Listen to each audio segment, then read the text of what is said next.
Jyoti, hi, good morning.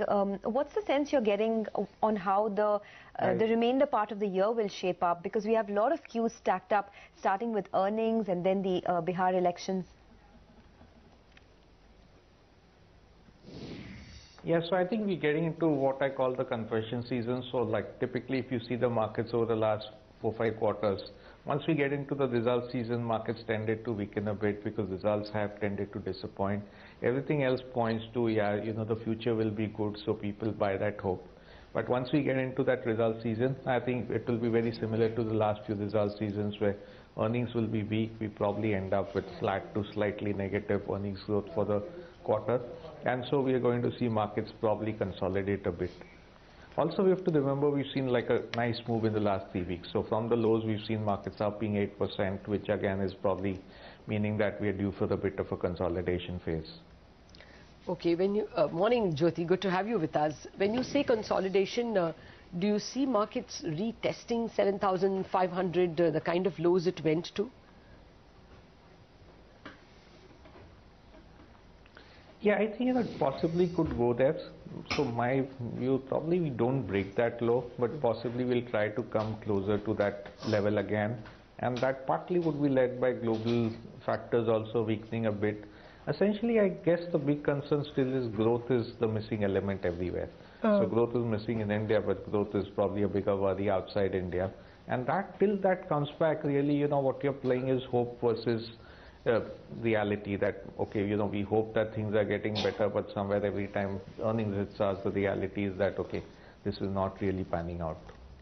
Okay, so for retail investors who have so far not made too much money this year, given the way the year has shaped up, what's the best strategy to execute now? Continue investing into SIPs, or are there any other asset classes that could give you better returns? I think, I'm quite positive on equities next year and the year beyond. So I think, investing in SIPs is a good way for retail because you just, make sure that you capture the upside along the way. There will be months where, you don't really make money.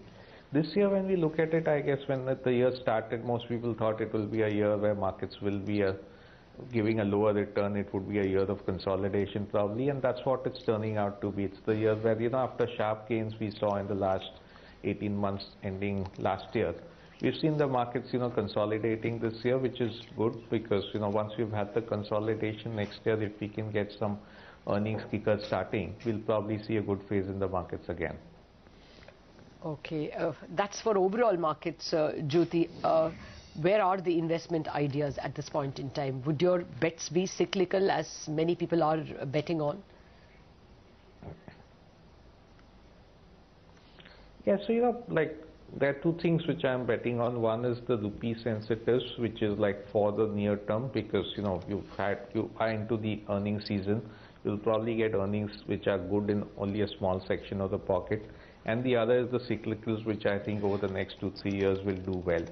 So if you think of the rupee sensitives, probably software is something which will do well in this quarter. It's not very expensive, and that's one area which I like. Pharma is the other one, which probably there are select companies which are good, but I think overall the large caps in pharma may not do as well as they've been doing over the last many years. So there could be a bit of disappointment in the large cap. Otherwise, I like the banks, which the private sector banks is one of the very standard safe things which has got played out over the last many years. Continue to like it, and I think industrials will do well also. So that's one segment which I'm quite bullish on for the next 12-18 months. Okay. Within the pharma space, is there any kind of valuation concern now? Because, we keep talking about this every 6 months, but the pharmaceutical stocks, just defy gravity. I remember Lupin had sunk to 1,500 post its weak numbers, but then since then it's been such a swift reversal to 2,100 plus. Are these stocks still good for the long haul? See, they're expensive, so there's no doubt. And the reason they're expensive partly is because, growth is scarce. So whenever growth becomes scarce, people say that at least there's this segment which is growing. So even though they're expensive, people tend to buy them. What has also helped is the volatility on the rupee because, this gives you a great hedge against the rupee. There'll be some disappointment in this quarter, I think, in the large cap names, and that's the reason where I think some of these stocks could end up consolidating a bit near term, just because they have to absorb these bad results. But otherwise, it's a segment which over the next 2 years, again, most of the big cap companies I think will show very strong earnings growth. We probably will not make returns equivalent to the earnings growth because we'll see some de-rating on the valuation side, but it still will be like a healthy sort of return. But I think that domestic cyclical will give a bigger return than what pharma will give over the next 2 years. See, the one in deep pain, of course, are the infrastructure companies, Jyoti. We hear about the road ministry, at least surface transport ministry, quite determined to do 10,000 kilometers of bid out this year. Is that a space that you will look at? And some leads as to how do you separate the men and the boys? Yeah, so like infrastructure, the roads is one segment which is probably going to do well. Railways is the other one. There's select defense orders which are getting placed out. So there is some activity which is happening in the infrastructure space. One segment where probably things are not picking up and may take much longer to pick up is the power. So if you look back at the last 10 years, power accounted for probably a third of the whole infrastructure spend, and that's one sector which is not going to pick up. So when we look at these infrastructure companies from an investment point of view, the people who did well earlier, and a lot of them were led by the power spend, may not continue to do well. So you have to leave aside the power segment people and look at other companies. Preferably at this stage, it's better to look at companies where the debt levels are lower relatively. So people who are moving on lighter asset models, like even in the roads, people who are more into E&C and not heavily indebted already because they've taken up a lot of BOT projects, would be probably companies to look at.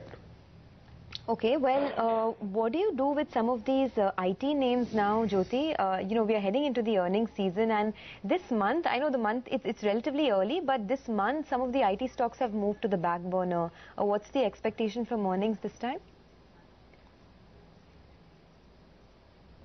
See, it's going to be a very weak earnings season.